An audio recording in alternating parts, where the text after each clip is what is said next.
Welcome to Pete and Hannah's Watch List. I'm your host, Pete Mitchell. I'm here with my great co-host, Hannah. Hello, people.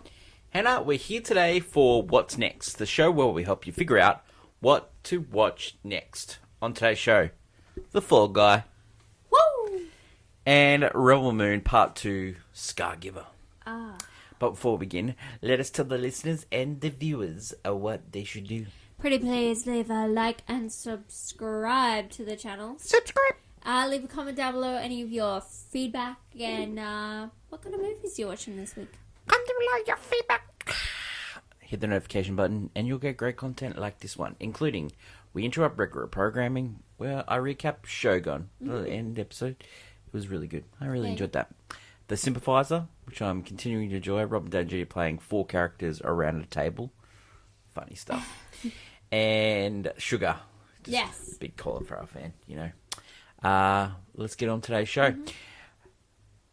Movie Championship belt holder for this year, 2024. For you, Hannah, it is the movie Challenges. And for me, it is Civil War. Let's do our first review, and the first review we're going to talk about today is Fall Guy. Woo. Okay, directed by David Leitch. He produced John Wick. Yes. He was a noted stuntman. He owns a production company now, 87 North. Yes. He was director of Deadpool 2. Yes. Director of Atomic Blonde, a movie that you liked. Yes. I liked as well. He also directed Hobbs and Shaw, your favourite of the Fast franchise. Oh, yeah. And did. he directed Bullet Train. Yes.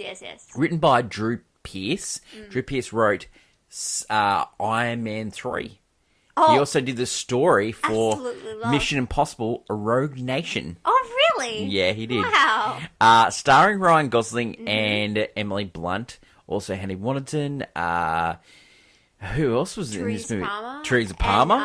And, Winston Duke. Winston Duke. And also Stephanie Shu. Yeah. Yeah. Oscar nominated. Stephanie Shu.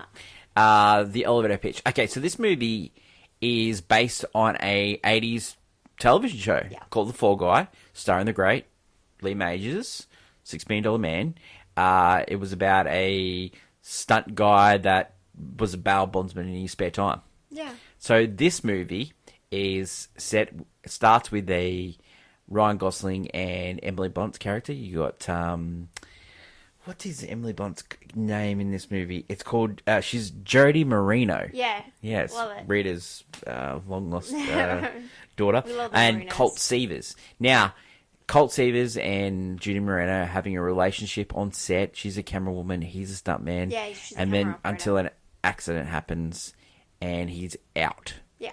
And doesn't talk to her for a year, and then he gets invited to her first set as a director. Yeah. But guess what? The star's missing. Oh, really? The star's missing, and so Colt Played Seavers, by Aaron Taylor Johnson. Yeah, he may be the new Bond. Yeah. He, Colt Seavers, Ryan Gosling, has to go find him, Yeah. and then just hilarity ensues. Yeah. Did you enjoy this movie, Hannah? This movie was very enjoyable. Mm-hmm. Like, this is a real fun time. Yeah, I love how this is a romantic comedy and action movie. yeah, So it's all three together. Yeah. They're always, I think, my favorite pairing. Mm-hmm. I think, and You know, this movie reminded me of probably a movie that you haven't seen. It's called Romancing of the Stone. I where you- haven't seen it. I know a lot about it. Yeah, Catherine Turner and Michael Douglas. Yes. You just get just the banter between these two, exactly the same. Yeah. You know, I will say, the great action scenes as great well. actions.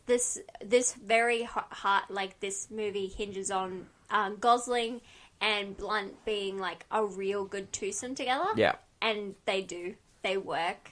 They're really funny. They have great banter. Mm-hmm.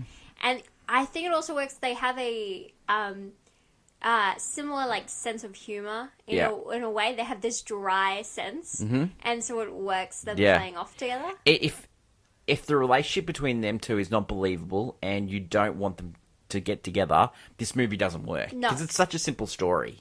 Yes. It's such a simple story, double cross, over the top. And Yeah. that's the thing, is Yeah. that this movie is very silly. Yeah. And it's not There's and nothing. the soundtrack over the top. It's Yeah. just 80s bangers. Yeah, They play Against All Odds from Phil Collins. They play I Was Made for Loving You Yes. by Kiss, and they play it in about 3 or 4 different versions as well. Yeah, and they really like The Journey song, Anywhere You Want It. Yeah. Yeah, jeez. they really wanted you to just like love the silliness of Yeah. it, and it's a really fun. It's It's just a, It's also a love letter to cinema because there's like there not just cinema, but stunt and action movies. I would say because 80s.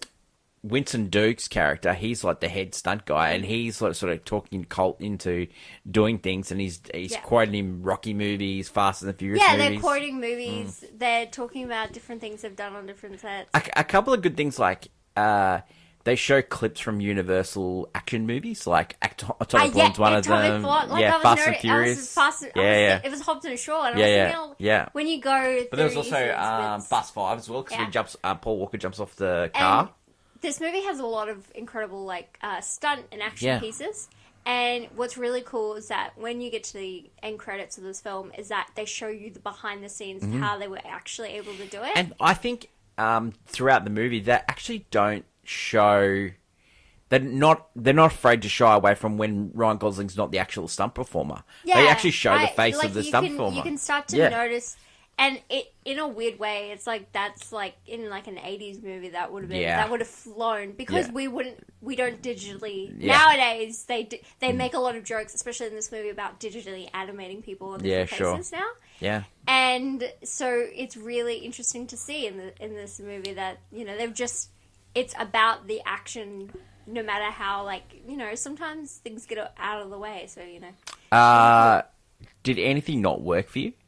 I don't think for me personally, nothing didn't work. It was just the fact that it is very like the story and the plot is very silly and corny and cheesy. But that's because it's going for that 80s feel. Yeah. So I feel like it doesn't, it's not perfect in that way. Yeah. For me, I won't do any spoilers here, but the bad Guy. person, Yeah, bad guy. bad guy, You said just bad didn't guy. work. Just didn't work for me. The bad guy made a lot of sense. But in a sense that it works for the movie. Yeah. But it is, Yeah. again, when we were saying bad guy, it's just like it's an over-the-top villain that you're like, oh, yeah, I saw it. Like, Rating for this one. it's a banger. Yeah, it's a banger. It's yeah, just- it's so good. It's so good at what it's trying to do. And like this movie, like it's one of my most anticipated. So I've had Dune 2 and I've had this on my most anticipated Yeah. list. And you just build these movies up, and so it has a higher bar to actually clear. I And- know. and this I and did this it last cleared. year. Yeah, this movie cleared it. Oh, it was really enjoyable. I just can't wait to see what Emily Blunt's going to do next. I know she's doing the Smashing Machine with Dwayne Johnson. Yeah. But yeah, I would love to see her do Edge of Tomorrow with Tom Cruise again. Ryan Gosling, I wonder what he's going to do next. You know, People love him. Yeah, he's amazing. You just hope people should go and see this one. It really is just a fun time out. Yeah, and it's a little bit of IP, but it's not really. It's not really, but I would also go with it's just like a big action movie. And Wouldn't it be great if we got these action movies back? Yeah, but they have to do well in it. Like Yeah. this movie works, but you could put that movie and you put 2 different stars, and it this wouldn't movie work. doesn't No, work. no, agreed. Yeah, Fall Guy is in Australian cinemas now and in North American cinemas this week. Yeah. So if you haven't seen it yet, you should go and see it. Do us all a favour so we can get more fun action movies like this. the gods a job. Mate, how do you go to the next movie? Rebel Moon, Part 2, The Scargiver.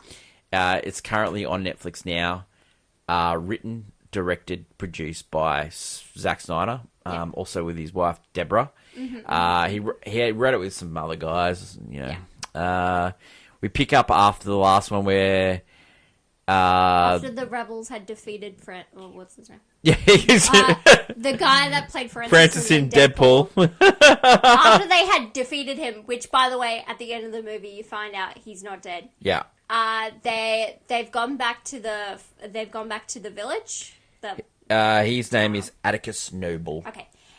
So they go back to the village town, and they are gonna help form a rebellion in town to stand up against the Empire, basically coming back because they're gonna come and take the grain, and they're gonna destroy the village. Yep. But they're like, okay, we're gonna start like a war. We're gonna fight. We're gonna make sure. Okay. But then they're like, oh wow, Francis came back. Okay, Atticus. Okay, let's start with the positive. Duman Honsu's in it. Okay, that's a positive. Yep, that's it. He's a world treasure. I like seeing the guys in it.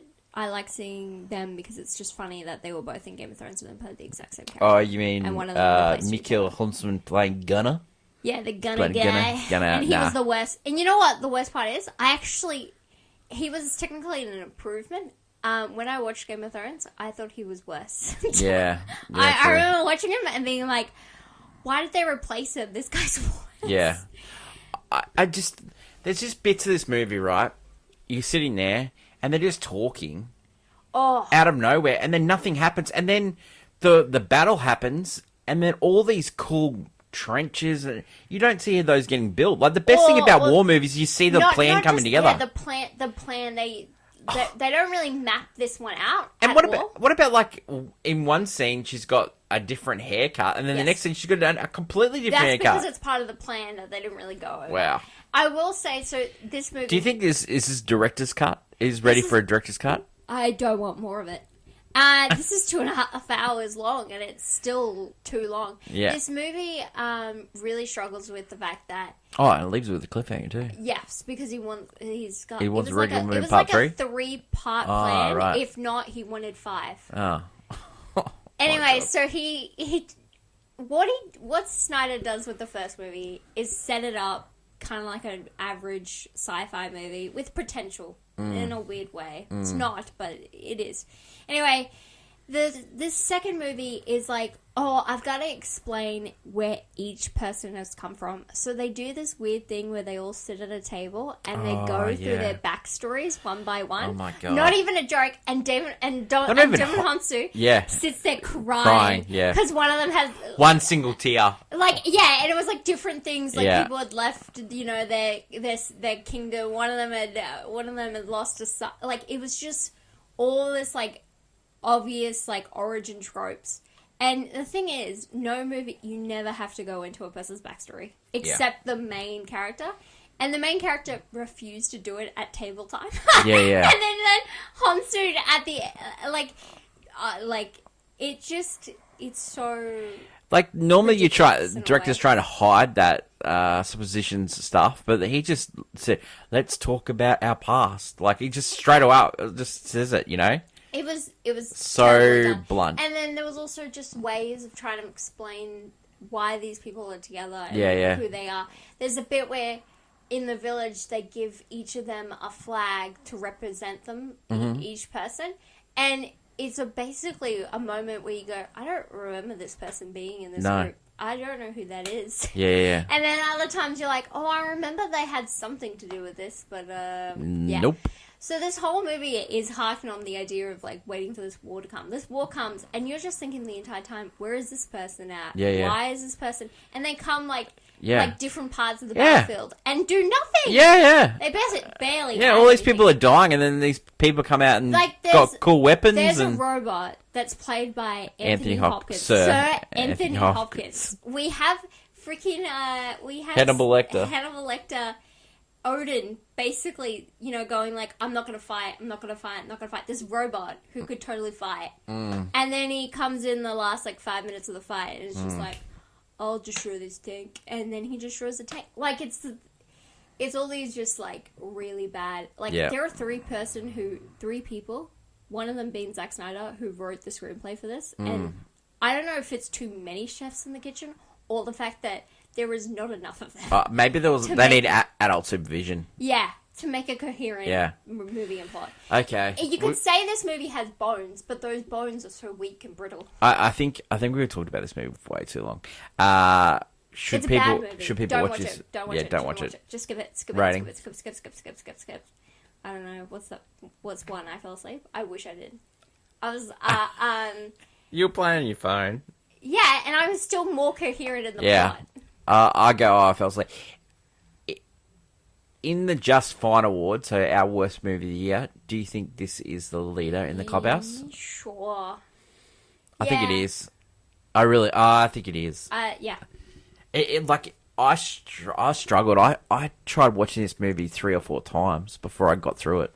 Yeah, I just And I've liked Zack Snyder's work in the past. Like, I like the Army of Thieves one set in Vegas with Dave Bautista. I like the Batman vs the Superman zombie Deluxe one was Edition. weird, though. What else did I like? I liked Watchmen. Did you like Watchmen? Yeah, I like Watchmen. What is, 300. Like 300.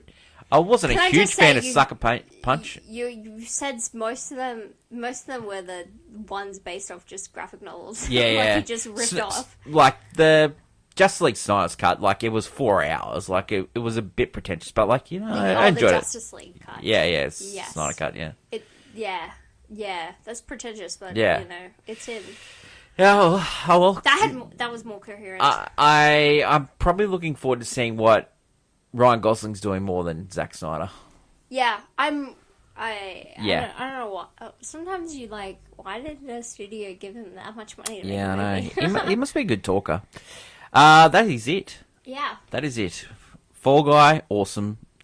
stay away from Rebel Moon. Rebel Moon, nah. That is it for today's show. Thank you to my lovely co-host, Hannah. Tomorrow, we've got movie news. Oh, and we're continuing our look at cinema experiences. We're going to rate the seats that we use all the time. I like it. Sounds good to Pete. And don't forget, Modern Times AFI Top 100. You can watch it free on YouTube. Yeah, I found it. So that's good. Charlie Chaplin, silent movie number 78 on the AFI Top 100. It's going fast. Thanks everyone for watching. Long live cinema. Until we meet for movie news.